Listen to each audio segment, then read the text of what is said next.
47 number question को देखेंगे। प्रथम मासिक धर्म का प्रकट होना कहलाता है, तो मेनार्चे कहलाता है, मेनोपाउज नहीं कहलाएगा, मासिक चक्र नहीं कहलाएगा, क्योंकि अब जानते हैं मेनार्चे का परिभाषा होता है किसी भी लड़की के जीवन के पहले मासिक धर्म चक्र को पहला पीरियड मासिक धर्म की शुरुआत कहा जाता है, जिसे हम रजनोदर्शन या अंग्रेजी में मेनार्चे कहते हैं, क्योंकि क्वेश्चन प्रथम मासिक धर्म का प्रकट होना कहलाता है, कहा जाता है ना, इसलिए मेनार्चे होगा। मेनोपाउज तो आप यहाँ जानते हैं कि 45 से 50 वर्ष की आयु के दौरान या क्या होता है मासिक चक्र रुक जाती है, इसके लिए लागू होता है, इसलिए ऑप्शन नंबर बी 47 का सही होगा। अब ध्यान दें। अब कंडीशन है 48, निम्नलिखित में कौन कृत्रिम कायिक प्रबंधन का एक विधि है?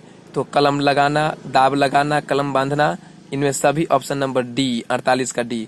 निम्नलिखित में कौन सी धातु अधातु विद्युत का सुचालक है? तो देखिए 49 का option number B graphite.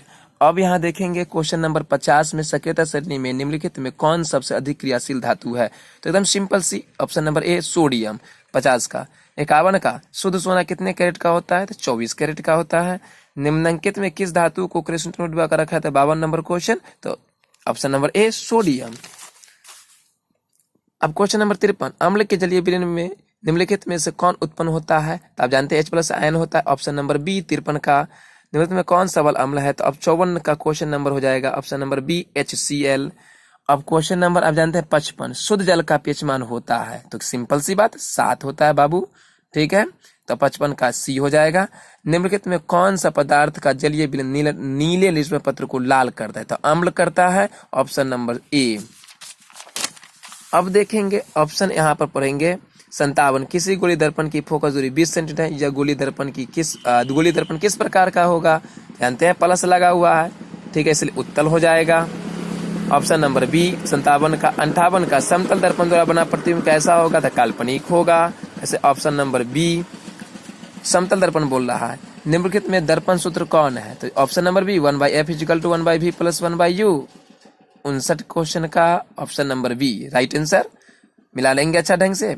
60 number question, किसी समतल दर्पण द्वारा आवर्धन होता है? तो ऑप्शन नंबर ए +1 होता है बाबू। बहुत सुंदर है क्वेश्चन, इतना लाजवाब है, कहा नहीं जा सकता। बच्चे अगर एक बार पढ़े होंगे तो एकदम दनादन लिखते होंगे। निम्नलिखित में से किस दर्पण द्वारा किसी वस्तु का आभासी प्रतिबिंब मिल सकता है? तो देखिए आभासी प्रतिबिंब आपको समतलों में मिलेगा, उत्तलों में मिलेगा, अवतल भी मिलेगा, इसलिए इनमें से सभी हो जाएगा ऑप्शन नंबर डी। अब क्वेश्चन पेपर 62 है, आकाश का नीला रंग होना किस परिघटना का परिणाम है? तो ऑप्शन नंबर सी 62 का प्रकीर्णन। विरल माध्यम से सघन माध्यम जाती हुई किरण मुड़ जाती है, तो विरल माध्यम से सघन जाएगी तो अविलंब की ओर झुक जाएगी, इसलिए ऑप्शन नंबर ए 63 का। 64, निम्नलिखित में किस लेंस की फोकस धनात्मक होती है? तो उत्तल लेंस की होती है, ऑप्शन नंबर ए 64 का। धोबिया सोडा का रासायनिक सूत्र क्या होता है? Na2CO3 × 10H2O। 65 का आपका बी हो जाएगा राइट आंसर। अब क्वेश्चन आता है 66, निम्नलिखित में कौन अधातु है? तो देखिए कॉपर, लोहा, निकेल धातु है, बाद बाकी वो ऑप्शन नंबर बी जो देख रहे हैं फास्फोरस वो अधातु है, इस ऑप्शन नंबर बी सही है 66 का। कैल्शियम का परमाणु संख्या कितना सिंपल है? कैल्शियम की परमाणु संख्या मांग रहा है तो 20 होगा, ऑप्शन नंबर सी 67 का। मेंडलीव की आवर्त सारणी में वर्गों की संख्या कितनी होती है? तो मेंडलीव की आवर्त सारणी में वर्गों की संख्या आपको 9 होती है। जिप्सम का रासायनिक सूत्र होता है 69 का, देखिए option number B CaSO4 × 1/2H2, option number B. Boron का परमाणु भार कितना होता है? तो 70 नंबर क्वेश्चन का ऑप्शन नंबर ए 10 होता है। ध्यान देंगे, बहुत सिंपल, बहुत ही सिंपल। अब क्वेश्चन आगे जा रहा है, कैलेमाइन निम्नलिखित में किस धातु का अयस्क है? तो एकदम सिंपल सी बात है, 71 का ए हो जाएगा जिंक का। अमोनिया के एक अणु में नाइट्रोजन और हाइड्रोजन की परमाणु संख्या का अनुपात कितना था? परमाणु का अनुपात कितना होता है? तो देखिए NH3 होता है, तो अमोनिया का पहला भाग और हाइड्रोजन का 3 भाग, इसलिए ऑप्शन नंबर बी 1:3। पेंटेन किसका पेंटेन जिसका अनुसूत्र C5H12 है कि कितने संरचना समावेश संभव है? तो 3, ऑप्शन नंबर 3 73 का, ऑप्शन नंबर सी 3 है सही 73 का।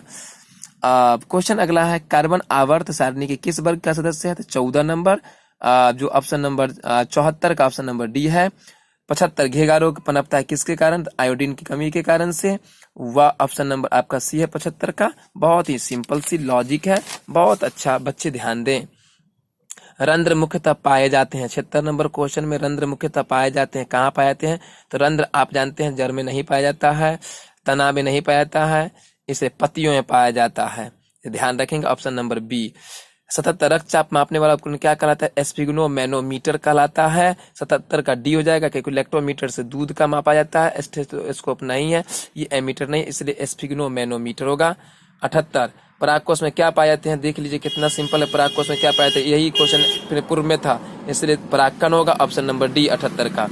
और देखेंगे लसिका का रंग होता है, देखिए इसमें रंगहीन होना चाहिए, लेकिन इसमें 4 ऑप्शन दिया है, इसलिए इस पर डाउटिंग है, इसको सही से देखा जाएगा तो बता दिया जाएगा। ऐसा निम्नलिखित में कौन एक जैव अनवीकरणीय पदार्थ है? तो आप इसका भी आंसर आप कर लेंगे, अनवीकरणीय पदार्थ की परिभाषा पढ़ेंगे और आपका आंसर मिल जाएंगे। बच्चे अब एक चीज ध्यान दें, अब ध्यान दें कि बच्चे इसमें बहुत सारे क्वेश्चन इतना है कि अगर आपको समझ में नहीं आता है तो एक मतलब उसको छोड़ते हुए भी, और ऐसे से क्वेश्चन भी जिसको आप आसानी से कर सकते हैं, और 40 में 80 क्वेश्चन है, एक पर एक फ्री है। कितना लाजवाब है, क्योंकि 40 ही क्वेश्चन हमको घसना है और 40 ऑब्जेक्टिव कितना अच्छा से आ जाएंगे। थैंक यू, धन्यवाद आप लोग सभी विद्यार्थी को। आप लोग अपने सामाजिक विज्ञान की तैयारी में जुट जाएं, और जिससे कि आप कल पुनः अच्छे ढंग से वहां पर अपना रिजल्ट को प्रदर्शन करें। और फिर मैं आपको एग्जाम कंप्लीट हो जाने के बाद फिर मैं आपको सामाजिक विज्ञान का भी क्वेश्चन पेपर की अवश्य करा दूंगा। थैंक यू, धन्यवाद।